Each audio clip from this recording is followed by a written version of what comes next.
પોશીનામાં મુન્નાભાઈ એમબીબીએસનો કહેર, માતાનું મોત, બાળક તંદુરસ્ત, જવાબદાર કોણ? સાબરકાંઠા જિલ્લાના પોશીના વિસ્તારમાં એક ગંભીર અને હચમચાવી દેતી ઘટના સામે આવી છે.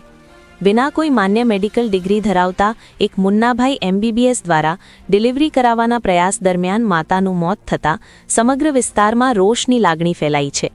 દુઃખદ વાત એ છે કે બાળક તંદુરસ્ત જન્મ્યું છે, પરંતુ માતાએ જીવ ગુમાવ્યો છે.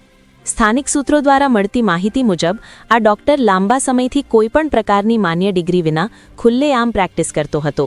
પ્રસૂતિ દરમિયાન ગંભીર બેદરકારી દાખવતા માતાની હાલત બગડી હતી, છતાં સમયસર યોગ્ય સારવાર ન આપતા આખરે મહિલાનું મોત નિપજ્યું હોવાનો આક્ષેપ છે. મહિનાઓથી ગેરકાયદેસર રીતે પ્રેક્ટિસ ચલાવી રહેલા આ મુન્નાભાઈ સામે તંત્ર કેમ આંખ મીચી બેઠું હતું? આરોગ્ય વિભાગ, સ્થાનિક પ્રશાસન અને પોલીસની ભૂમિકા પર પણ હવે ગંભીર સવાલો ઊભા થયા છે. જો સમયસર કાર્યવાહી કરવામાં આવી હોત તો શું એક માતાનો જીવ બચી શક્યો હોત?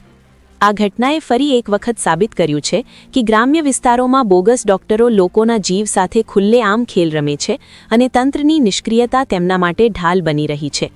હવે માંગ ઉઠી રહી છે કે જવાબદાર બોગસ ડોક્ટર સામે કડક કાનૂની કાર્યવાહી થાય, આરોગ્ય વિભાગ દ્વારા સમગ્ર વિસ્તારમાં બોગસ ડોક્ટરોની તપાસ હાથ ધરાય, મૃતક મહિલાના પરિવારને ન્યાય અને યોગ્ય વળતર આપવામાં આવે.